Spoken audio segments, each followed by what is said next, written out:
A very good morning, class. So today we are going to start with this particular topic that is in current affairs, and that is annoying pop-ups. Annoying pop-ups that you can't get rid of.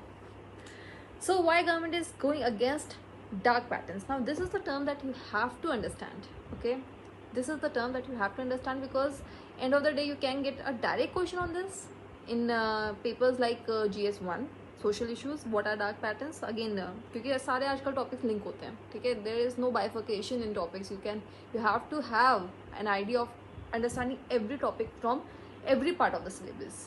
So that is there. तो GS1 में आ सकता है. GS2 में again government का element आ गया क्योंकि गवर्नमेंट डार्क पैटर्न्स को रोक रही है तो वो आपको पता होना चाहिए. GS3 में अगर बात करा जाए तो अगेन टेक्नोलॉजी के एस्पेक्ट्स आप इसको लिंक कर सकते हैं. एंड GS4 की अगर हम बात करें तो यहाँ पे हम लोगों को ये पता है कि ethical dimension, because advertisement, market, media, तो ये अगेन एथिकल डायमेंशन से किस तरह से रिलेटेड होते हैं. तो इस तरह से एक टॉपिक को आप किस मतलब वेरियस डायमेंशन से आपको लिंक करना आना चाहिए. तो पहला अगर हम बात करें तो ये डार्क पैटर्न्स है क्या. अब डार्क पैटर्न्स जैसे अगर आप देखिए कोई भी आप वेबसाइट पे आजकल जाएं, मतलब 90% of the website that you visit there are always this popups that you get to see, जो कि आपका इंटरेस्ट नहीं है. जैसे आपने किसी साइट पे करा, आपको कोई काम नहीं है उसमें, मतलब कि उस पर्टिकुलर एडवर्टीजमेंट जो पॉपअप्स आ जाते हैं ना, डिब्बे खुल जाते हैं.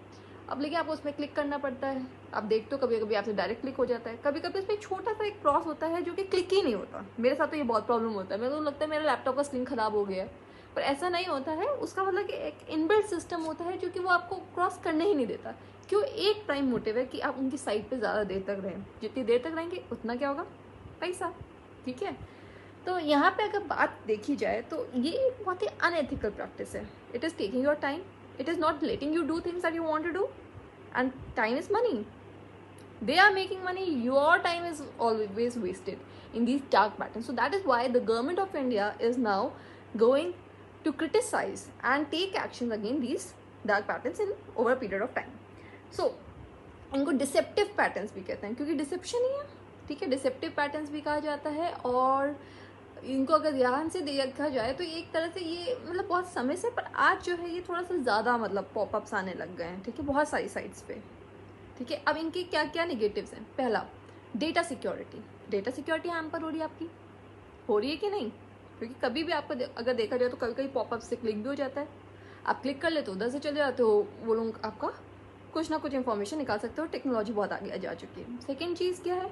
Stay on the page. तो वही पैसा वाली हम लोगों ने बात कर दी. Basket sneaking. कभी कभी आपने देखा जाएगा कुछ कुछ साइट में आप कुछ कुछ आइटम्स रखते हैं, वो या तो नंबर बढ़ जाते हैं, नंबर से कम होते नहीं हैं. कभी कभी ऐसा होता है, या कुछ और प्रोडक्ट्स आ जाते हैं जो आप वापस लिस्ट में आप देखते नहीं हो.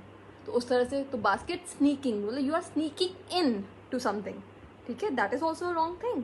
False sense of urgency. तो फॉल्स सेंस ऑफ अर्जेंसी, आपको ऐसा पॉपअप आ जाएगा, आप सोचेंगे क्या कि अरे, मतलब एक सेंस ऑफ अर्जेंसी हो जाता है. आप मतलब एक curiosity, that is what they are playing with. तो that is there. Nagging, nudging you to do things. ठीक है, अगेन इसको मैं रिलेट करूँगी इकोनॉमिक्स का एक कंसेप्ट. हमारा जो खुद के नोबेल प्राइज हमारे यहाँ इंडिया में आया था इकोनॉमिक्स में, वो पॉजिटिव सेंस में उन्होंने बात की थी. Nudge, how we can nudge economics कहते थे. तो again these are what doing what nudge economics in negative sense, making you do things that you should not do. तो ये न्यूज़पेपर में नहीं है. ये सब बिल्कुल जो आइडियाज़ मैंने अभी बोला है, जैसे ये पर्टिकुलर आइडिया, ये न्यूज़पेपर में नहीं है. But if you are expected to be able to use these concepts, and that is what we are here for. Okay, so that is their nagging, nudge economics से इसको आप link कर दीजिए. Okay, बहुत अच्छे मार्क्स मिलेंगे. फिर confirm shaming. Now वो लोग क्या कहते हैं, ऐसा क्लिक बिट बना देते हैं कि अगर आप उसको क्लिक नहीं किया तो आप बिलीफ सिस्टम, आपको लगेगा आप खुद की सेंस ऑफ जस्टिस से कहीं ना कहीं मतलब गलत कर रहे हो. तो कभी कभी कुछ कुछ बिलीफ आप पे इन्फोर्स कर दिया जाता है. That is also wrong. That is obviously that is wrong. तो दैट इज देयर.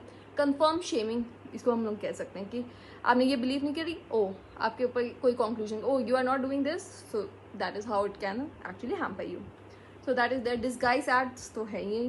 तो डिस्गाइज एड्स, ठीक है, तो ये सब निगेटिव्स हो गए. इनमें से आप ये सब वर्ड्स यूज कर सकते हैं कि stay on page, how they are making money, then you can connect it with nudge economics. First you have to provide the definition that I have given कि हाँ how they are actually deceiving you to do something. Second, you can write about points like again data security, stay on page, sneak in, belief system. तो इन सब से आप relate कर देंगे.